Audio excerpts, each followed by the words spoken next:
Doctora, me gusta comenzar este tema pues estableciendo la diferencia entre depresión y tristeza. Bien, la depresión es un trastorno psiquiátrico crónico que tiene una serie de síntomas y de criterios obviamente para poder hacer este diagnóstico, y entre esos síntomas está la tristeza. Una tristeza o un humor, un ánimo triste que debe permanecer prácticamente todos los días y casi todo el día. La tristeza es una emoción que podemos experimentar nosotros en algunos momentos por algunas situaciones muy particulares que nos pueden hacer cambiar el estado anímico, pero al cual podemos sobreponernos. Es como una reacción, es en respuesta a algún evento que esté ocurriendo muy preciso, pero que no nos va a impedir el funcionamiento cotidiano, que no va a interferir con nuestras actividades diarias. O sea, puede desaparecer así como aparece una vez el estímulo ha desaparecido, pero si no se acompaña de otros síntomas que son propios de la depresión, pues simplemente es la tristeza normal que todos en algún momento hemos experimentado por algunas razones muy particulares. La depresión es algo más complejo, es algo más crónico, que como ya mencioné, involucra una serie de síntomas y afecta de manera significativa la cotidianidad del individuo. La depresión puede tener distintos orígenes. Se lo pregunto porque en algunos casos eh, aparece a raíz de algún suceso traumático, pero también entiendo que en otros hay un componente genético. Ciertamente la depresión es una enfermedad multifactorial. La parte genética tiene su peso. Si hay familiares directos como abuelos o padres con el trastorno depresivo o con cualquier otro trastorno psiquiátrico que también puede predisponer a la depresión. Igualmente, pues la neurobiología, todo este desbalance o descontrol a nivel de los neurotransmisores cerebrales, las experiencias de vida, los traumas, por supuesto que también los modelos o los patrones familiares que vamos aprendiendo, que vamos copiando, que vamos heredando, y también una serie de sucesos o de factores, digamos, detonantes que pueden ocurrir en la vida de algún individuo en algún momento de su desarrollo, que también pueden marcar un antes y un después, y por supuesto la aparición de la depresión como cualquier otro trastorno psiquiátrico. ¿Cómo inicia la depresión? Al inicio del programa decíamos que una de las características o de las señales que nos pueden indicar que estamos deprimidos es la pérdida de interés. Comenzamos entonces a desmotivarnos, a perder interés por aquello que antes nos gustaba. Ciertamente, así como la tristeza es uno de los síntomas que no debe faltar para hacer el diagnóstico, la anedonia, que es esa pérdida de disfrutar las cosas que anteriormente se disfrutaban, es decir, el individuo pierde el placer por todas aquellas actividades, hobbies, deporte, cualquier tipo de actividad que normalmente hacía.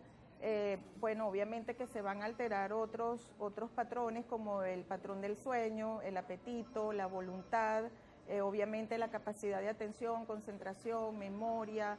El individuo puede estar en lugar de triste, más bien irritable, malhumorado, apático. Entonces es una serie de síntomas que deben estar presentes claramente todos los días y la mayor parte del día para que se pueda hacer este diagnóstico. Pero ciertamente, digamos que los dos síntomas claves son la tristeza y la anedonia, que es esa incapacidad para poder experimentar placer, es esa pérdida de interés por las cosas que normalmente el individuo hace o hacía. Según su experiencia, el paciente, la persona que ha perdido el interés, es quien decide buscar ayuda o generalmente es un tercero quien acompaña a esta persona a la consulta psiquiátrica. Bueno, podemos encontrar ambos. Muchas veces los pacientes acuden ellos en busca de ayuda porque ya han visto muy deteriorado su funcionamiento laboral, académico, social, familiar, de pareja, etcétera. Y en otras oportunidades también son los familiares que vienen observando ciertos cambios de conductas, de patrones, de comportamientos, y obviamente ante la alarma pues solicitan orientación y pueden llevar también al familiar a la consulta especializada. Doctora, a veces ese paciente busca ayuda, pero no siempre en especialistas, a veces es a través de un amigo, de algún familiar en quien confía. Y la respuesta que puede obtener es, no tienes nada, eso se te va a pasar, no seas exagerado. ¿Qué tan importante es cuidar lo que le decimos a una persona que manifiesta que está deprimido? Sí, eso que comentas es muy importante porque lo hemos visto. A veces llegan los pacientes a la consulta muy deprimidos, con episodios graves de depresión, porque ya tienen tiempo evolucionando y no habían acudido antes porque buscaron otros métodos, bueno, no terapéuticos, o porque también algunos familiares o algunas amistades o algunos conocidos hicieron algún tipo de recomendaciones.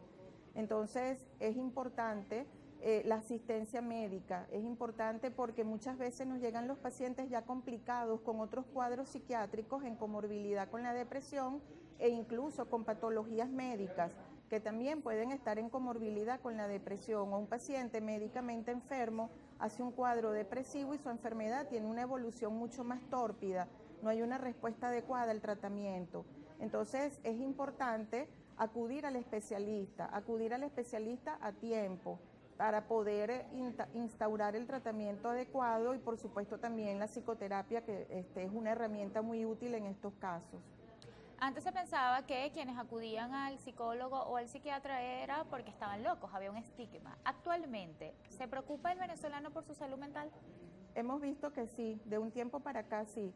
Es cierto que siempre ha habido ciertos estigmas o ciertos tabúes en relación a la psiquiatría, pero afortunadamente yo puedo decir que hoy en día la población en general está más abocada a cuidar su salud mental y que apenas están experimentando algún cambio o algún malestar, buscan ayuda.